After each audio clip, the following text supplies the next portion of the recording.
তাই তো ও বাবা বিনায়ক, তোমরাই তো সব থেকে বড় ভরসা। হ্যাঁ, কিন্তু ও যে আমাদের বড় ভরসা, ওকে তোমরা আমাদের থেকে কেড়ে নিও নি। এখানে কত বলবো বাবা, সন্তান হারা মা তোমার কাছে ভিক্ষে চাইছে, ওকে আমাদের কাছ থেকে কেড়ে নিও নি। আমাদের কত রাগ করতো, কেড়ে নিও নি। দিদিভাই, দিদিভাই তুমি কি আমাদের একেবারে পরিত্যাগ করলে? হ্যাঁ গো, আর যাবে না আমাদের বাড়ি? বাড়িটাও নেই, বাড়িটা একেবারে খাঁ খাঁ করছে। তুমিও তারপর চলে এলে। বেচারি কাজল, তুমি থাকতে কাজলটা তোমার সঙ্গে সঙ্গে থাকতো, তোমাকে দুটো মনের কথা খুলে বলতে পারতো। সেও তো একেবারে একা হয়ে গেছে। আর আমাদের কথা আর কি বলবো দিদি ভাই? আর তোমার শাশুড়ি পরপর দুটো ভয়ঙ্কর ধাক্কা, সে তো আর সোজা হয়ে দাঁড়াতেই পারছে না। মানুষটার মুখের দিকে তাকানো যায় না। তাও তো তুমি ছিলে, তুমি সংসারের হালটা শক্ত করে ধরেছিলে দিদি ভাই।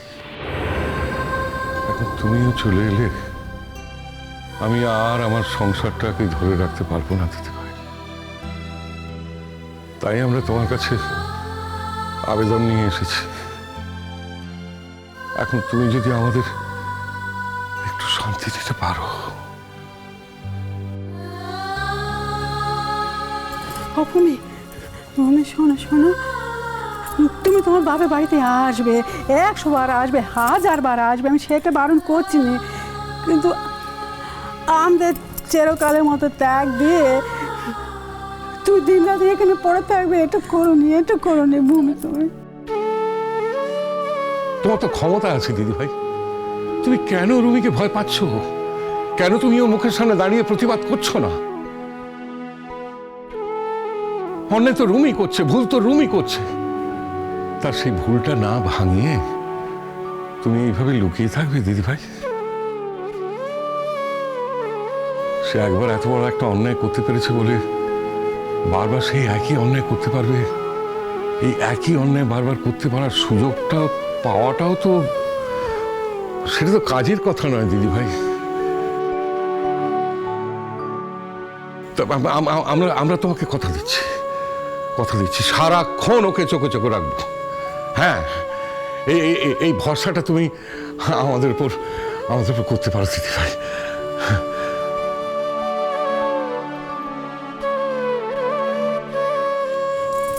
ভূমি, শোনো, তুমি তোমার বাপ মাকে একটু বলো দেখনি, একটু বলো আমরা কোনদিন তোমাকে হেলা চিন্তা করেছি? হ্যাঁ বলো। হ্যাঁ, আমাদের লাল দাদুভাই চলে যাওয়ার পর আমরা কোনদিন তোমাকে বুকে আগলে রাখিনি, আমাদের বুকে আগলে রাখিনি।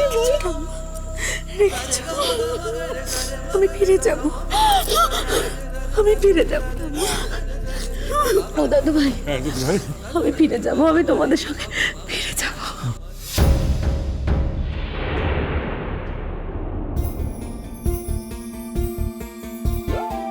ভূমি,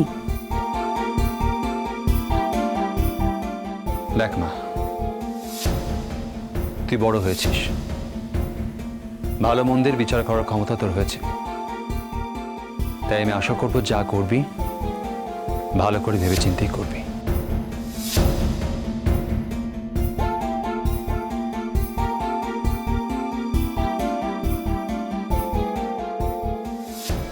তুমি ভেবো না বাপি,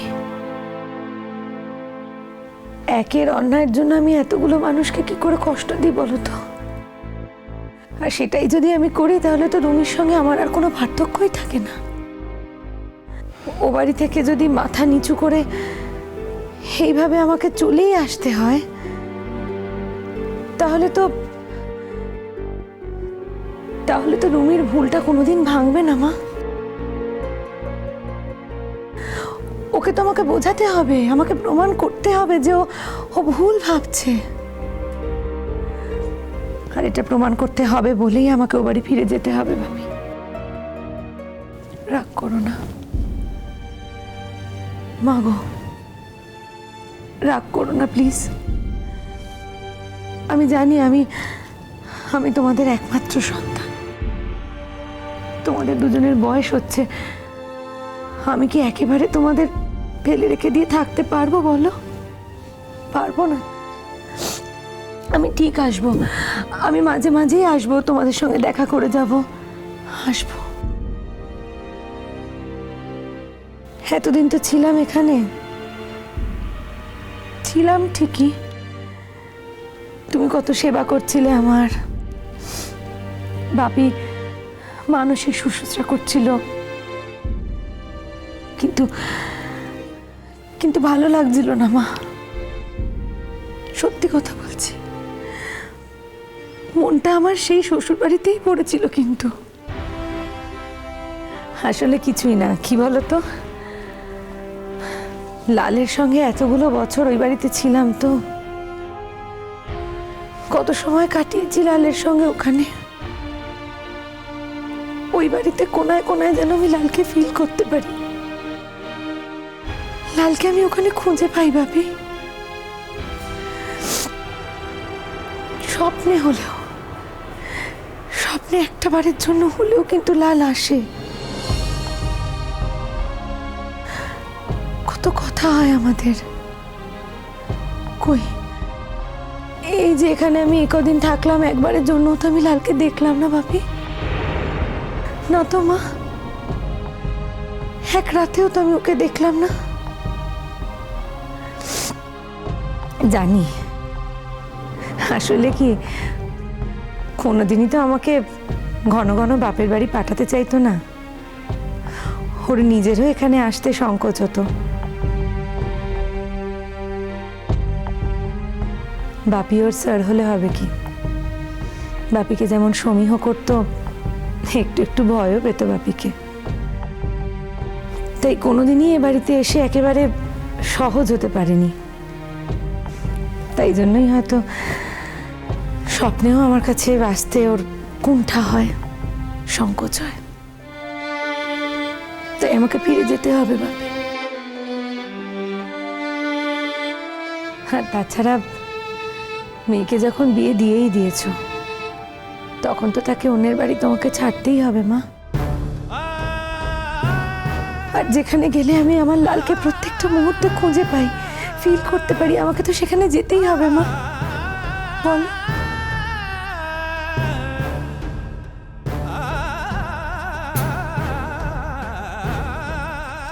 দিদি কেঁদো না। কাঁদছি না, আমি কাঁদছি না কাজল। কি হবে কেঁদে? কাজে তোর দাদাভাই ফিরে আসবে, ফিরে আসবে বল। সেই তো ঘুমের মধ্যেই দেখা হবে, তাই সই, সেটাই মেনে নিয়েছি আমি। ঘুমের মধ্যে আসবে, কথা হবে। জানো তো মা, লালের সাথে ঘুমের মধ্যে আমার অনেক কথা হয়।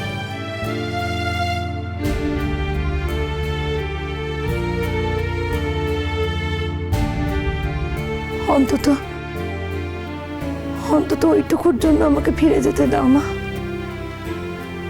ওইটুকুর জন্য অন্তত ওই বাড়িতে আমাকে ফিরে যেতে দাও বাপি। তোমরা প্লিজ আমাকে আর না করো না।